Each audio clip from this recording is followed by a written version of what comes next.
সহযোগী সম্পাদক যোন যদি আপোনাৰ ওচৰলৈকে আহিছোঁ এতিয়া বিহুৰ সমান্তৰালকৈ পঞ্চায়ত নিৰ্বাচনৰ গৰম বতাহ বলিছে গাঁৱে গাঁৱে গতিকে আপুনি ইতিমধ্যে উজনি অসমৰ ভিন্ন প্ৰান্তত উপস্থিত হৈ আজি উপস্থিত হৈছে দুলীয়াজানত দুলীয়াজানবাসীয়ে কি ক'ব বিচাৰিব পঞ্চায়ত নিৰ্বাচনক লৈ বিহুৰ সমান্তৰালকৈ ৰাজনীতিৰ কি বতাহ বলিছে দুলীয়াজানত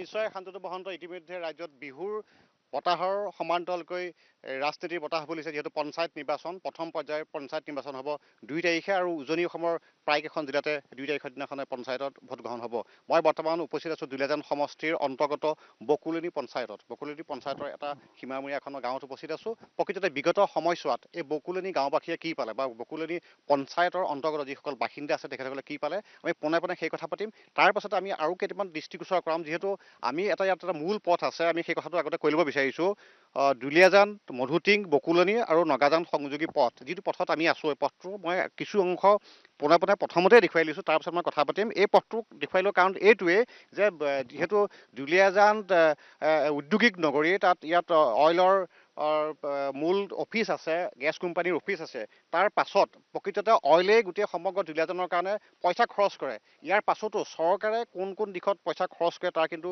কোনো উৱাদিহা নাই কাৰণ যি বাট পথৰ দুৰৱস্থা সেই লৈ কিন্তু আমি প্ৰথমতেই এটা আমি ব্যাপক প্ৰতিক্ৰিয়া সৃষ্টি হৈছে ৰাইজৰ মনত প্ৰকৃততে আগন্তুক পঞ্চায়ত নিৰ্বাচনত এই পথটোৱে কিবা প্ৰভাৱ পেলাব পাৰে নেকি তাৰ বিষয়ে আমি জানিম পোনে পোনে মই আপোনাৰ ওচৰলৈকে আহিছোঁ যিহেতু আপুনি এজন সচেতন নাগৰিক হিচাপে অঞ্চলত বসবাস কৰে আমি যিটো পথেদি আহিলোঁ যিহেতু পঞ্চায়ত নিৰ্বাচন আহিছে এই যিটো পথৰ দুৰৱস্থা এই দুৰৱস্থাই এইবাৰ পঞ্চায়ত নিৰ্বাচন কিবা প্ৰভাৱ পেলাব পাৰে নেকি সমষ্টিটোত নিশ্চিতভাৱে প্ৰভাৱ পেলাব কিয়নো আপোনালোকে চাওক আজি তৈলনগৰী হিচাপে খ্যাত দুলীয়াজান 118 নং যিটো বিধানসভা সমষ্টি এই বিধানসভা সমষ্টিটো বৰ্তমান যিগৰাকী দুবাৰকৈ বিধায়ক তেৰছ গোৱালা ডাঙৰীয়া আজি আপুনি চাওক মধুটিঙৰ পৰা নগাজান বকুলনি হৈ পেলাই যি এই পথছোৱা প্ৰায় 12 কোটি টকা নিৰ্মাণ কৰা হৈছিল 2020 চনৰ পৰা 22 চনৰ ভিতৰত আৰু আজি আপুনি চাওক এই যিটো জৰাজীৰ্ণ বিধ্বস্ত প্ৰায় এইটো এইফালে গৰ্ভৱতী মহিলা ৰোগী যাব নোৱাৰে বৃদ্ধ যিসকল আমাৰ ৰোগী আছে যাব নোৱাৰে ছাত্ৰ ছাত্ৰী যাব নোৱাৰে আৰু ইয়াতে আচলতে তৈলুধিকৃত এটা অঞ্চল ইয়াৰ পিছতো কিন্তু ইয়াৰ পঞ্চায়তখনেই হওক বা ইয়াৰ যিসমূহ বিধায়কৰ যিসমূহ ভূমিকা আছিলে ভূমিকা একেবাৰে তেখেতৰ একেবাৰে লাও লোৱা অৱস্থা তেওঁ নিজে এগৰাকী অদক্ষ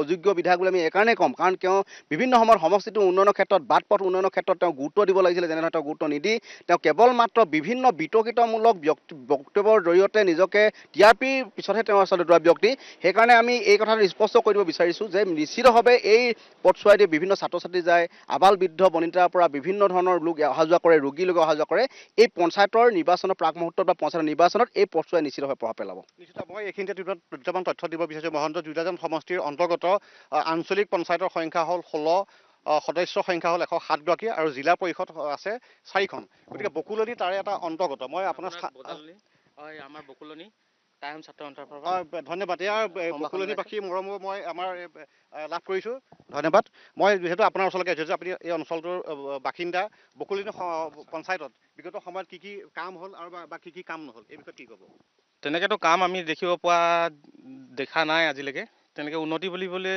একোতো নাই দেখিছে আপোনালোকে আজি ৰাস্তা পদূলি জৰাজীৰ্ণ আৰু আমাৰ এই চকুৰ সন্মুখতে দেখিছে এইটো ৰাস্তা এইটো আজি তেনেকৈ আছে একো হোৱা নাই আৰু আছে গাঁৱে ভূঞে আমাৰ ভিতৰুৱা কিছুমান অঞ্চল আছে সেই অঞ্চলবিলাকতো একো আজিলৈকে উন্নতি দেখিব পোৱা নাই যিহেতু এবাৰ পুনৰ নিৰ্বাচন আহিছে এই নিৰ্বাচনত ৰাইজে কেনেকুৱা ভূমিকা গ্ৰহণ কৰিব ৰাইজে আমি চৰকাৰখন বিচাৰোঁ আচলতে নিৰ্বাচনটো বিচাৰোঁ আচলতে কি আমাৰ অঞ্চলটো উন্নতি হওক কোনো ধৰণৰ উন্নতি নহ'লে আমি বহুত ক্ষেত্ৰত প্ৰভাৱ পেলাব এবাৰ পঞ্চায়তৰ ইলেকশ্যনত আপুনি কি ক'ব যিহেতু অঞ্চলটোৰ বাসিন্দা গতিকে ৰাস্তা ঘাট খুব বিধ্বস্ত হৈ পৰা গৈছে আৰু শুনা গৈছে মই ইতিমধ্যে বহুতৰ অভিযোগ পাইছোঁ যে বিগত পঞ্চায়তখনে বিশেষ কাম নকৰিলে এই অঞ্চলটোৰ বাসীৰ কাৰণে এইবাৰ কেনেকুৱা এখন পঞ্চায়ত আপুনি গঠন হোৱাটো বিচাৰে এতিয়া ক'বলৈ গ'লে আমি স্থানীয় সদস্য হিচাপে বাৰম্বাৰ আমি অইল ইণ্ডিয়া লিমিটেডকো দাবী জনাই আহিছিলোঁ ৰাস্তাটোৰ কাৰণে আজিলৈকে এনেকুৱা মানে দেখিব পোৱা নগ'ল ৰাস্তাটো ঠিক হোৱা আজি এই দুৰৱস্থা হৈছে আজি আমাৰ অহা যোৱা আৰু স্কুলৰ ল'ৰা ছোৱালীবিলাকো অহা যোৱা কৰাত অকণমান অসুবিধা হৈছে আজি দেখিছে বাট পথবোৰ ইমান বেয়া হৈ আছে শান্তনু মহন্ত ক'ব লাগিব যে বকুলনি পঞ্চায়তৰ অন্তৰ্গত যিসমূহ বাটপথ আছে বাটপথসমূহৰ অৱস্থা সাংঘাতিকভাৱে বিধ্বস্ত। প্ৰকৃততে অইলে সকলো ফালৰ পৰা খৰচ বহন কৰি থাকেই, তাৰ পাছতো এখন পঞ্চায়তে বা এখন নিৰ্বাচিত চৰকাৰে এই অঞ্চলসমূহৰ উন্নতি কিয় সাধিব পৰা নাই, এই ক্ষেত্ৰত এটা ডাঙৰ প্ৰশ্নবিলাক চিন আছে। মই আপোনাৰ ওচৰলৈ আহিছোঁ, বিগত পঞ্চায়তত আপোনালোকে কেনেকুৱা ধৰণৰ সুফল লাভ কৰিলে আৰু কি বাকী থাকিলে? আমি আজি 5 বছৰ দিনে চৰকাৰৰ পৰা তেনেকৈ একো সুবিধাজনক নাপালোঁ। আৰু ৰাস্তা পদূলিবিলাক চাবলৈ গ'লে আজি পুৰণা ভাগেই আছে যেনেকৈ আছিলে।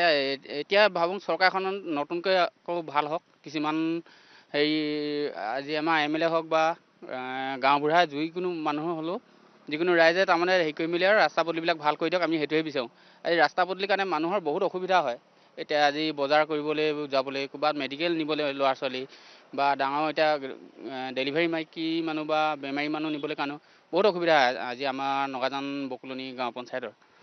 শান্তনু মহন্ত সাংঘাতিকভাৱে বহুত জ্বালা যান্ত্ৰণা ভোগ কৰি আহিব লগা হৈছিল এইসকল লোকে। আমি দেখুৱাম যে অইল ইণ্ডিয়া প্ৰকৃততে প্ৰতিখন গাঁৱৰ মূৰে মূৰে জিৰণি চৰাকে আদি কৰি সকলো ধৰণৰ ব্যৱস্থা কৰি দিছে। এই ৰাস্তাটো আমি যিটো ৰাস্তা দেখিছোঁ বিধ্বস্ত ৰাস্তা, এই ৰাস্তাটো কিন্তু অইল ইণ্ডিয়াই নিৰ্মাণ কৰি দিছিলে। ইয়াৰ পাছতো আমাৰ চৰকাৰে কিঞ্চিত টকা দি পেলাই দিয়াহেঁতেন হয়তো এই অঞ্চলবাসীৰ বিভিন্ন ধৰণৰ সমস্যা সমাধান হ'লহেঁতেন। এই অঞ্চলটোত এতিয়াও বহুতে তেওঁলোকে যি চৰকাৰী গৃহ, সেই চৰকাৰী গৃহ পাবলৈ বাকী থাকিলে। এতিয়াও পানী যোগান যিধৰণে পাব লাগিছিলে সেই পানী যোগান সংযোগ হৈ উঠা নাই। এনেকুৱা ধৰণৰ বহু সমস্যা আছে যিসমূহ সমস্যাৰ ভাৰাক্ৰান্ত কৰি আছে। মই আপোনাৰ ওচৰলৈ আহিছোঁ যিহেতু দেখা গৈছে যে অঞ্চলটোৰ আৰু বহুতখিনি সমস্যা আছে। আপুনি যিহেতু এজন সচেতন যুৱক, সেই যুৱক হিচাপে আপুনি এই অঞ্চলটো আপুনি নিশ্চিতভাৱে দুলীয়াজান সমষ্টিৰ বাসিন্দা হ'ব। গতিকে দুলীয়াজান সমষ্টিৰ বাসিন্দা হিচাপে গোটেই সামগ্ৰিকভাৱে গোটেই পৰিৱেশটো কেনেকৈ চাইছে? হয়, বিগত ধৰণত যিখন চৰকাৰে কাম কৰিছে সেইখন চৰকাৰটো কাম নাই কৰা। আগৰ দিনত যদি চৰকাৰ পঞ্চায়ত নিৰ্বাচনত আহে ভালকৈ কাম কৰক, তাকে আশীৰ্বাদ কৰিছোঁ দুজনবাসী ৰাইজে। হয়, নিশ্চিত শান্তনু মহন্ত তেওঁলোকে আশা কৰিছে যে এইবাৰ যিহেতু পঞ্চায়ত নিৰ্বাচন আহিছে তেওঁলোকে ভোটদান সাব্যস্ত কৰিব, নিজৰ অধিকাৰ সাব্যস্ত কৰিব। এইবাৰ যাতে ভাল ধৰণে এখন পঞ্চায়ত গঠন হয়, যিখন পঞ্চায়তে ৰাইজৰ সুখ দুখৰ লগত থাকি ৰাইজৰ উন্নতিভাৱে কাম কৰে। আৰু যিজন বিধায়ক আছে তেৰছ গোৱালাৰ প্ৰতিও এইসকল ৰাইজৰ আহ্বান আছে যে তেখেতে প্ৰকৃততে সমষ্টিৰ উন্নয়নৰ ক্ষেত্ৰত কোনো ধৰণৰ মনোযোগ দিয়া নাই। সময়ে সময়ে বিতৰ্কিত মন্তব্য দিয়ে বা তেওঁলোকে নিজকে অকল চাহ জনগোষ্ঠীৰ নেতা হিচাপে প্ৰতিষ্ঠা কৰিবলৈ চেষ্টা কৰিছে। বাকী যিসকল লোক আছে টাই আহোম লোককে আদি কৰি অন্যান্য সম্প্ৰদায়ৰ বা ভাষাভাষী লোকসকল আছে তেওঁলোকক কোনো ভাল ধৰণে আগবঢ়াই নিয়াত ব্যৰ্থ হৈছে। এই কথাটো ইতিমধ্যে বহুজনে কৈছে। এই কথাটো কিমান সঁচা?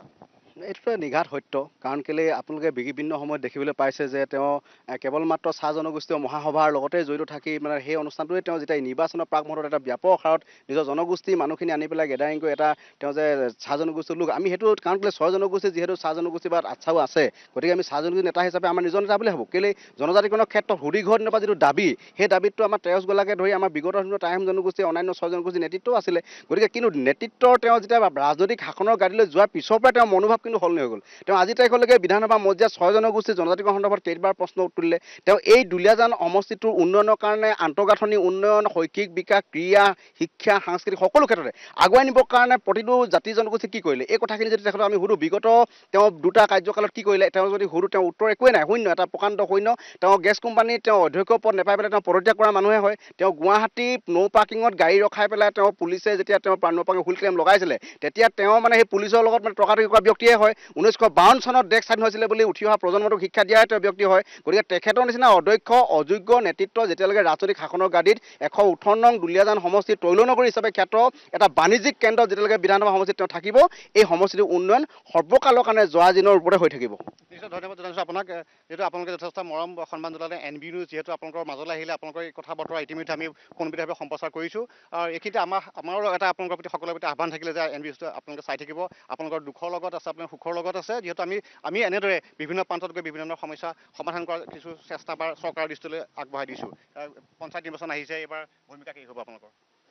ভূমিকা আমাৰ কি আৰু এবাৰ পঞ্চায়ত ইলেকশ্যনখন নিকা হ'ব লাগে। আৰু যিজন আমাৰ পঞ্চায়ত ইলেকশ্যনত এবাৰ বৰ্তমান জয়ী হ'ব তেওঁ যেন আমাৰ নগাজানৰ লগতে আমাৰ বকুলনি আঞ্চলিক বকুলনি পঞ্চায়তৰ যিবিলাক গাঁও ভূঞি আছে এইবিলাক অলপ উন্নতি কৰি দিব লাগে।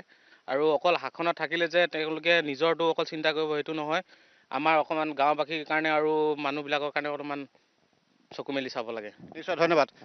শান্তনু মহন্ত এয়া আছিল বকুলনি পঞ্চায়তবাসীৰ একাংশ মনৰ বতৰা। শান্তনু ধন্যবাদ জ্ঞাপন কৰিছোঁ।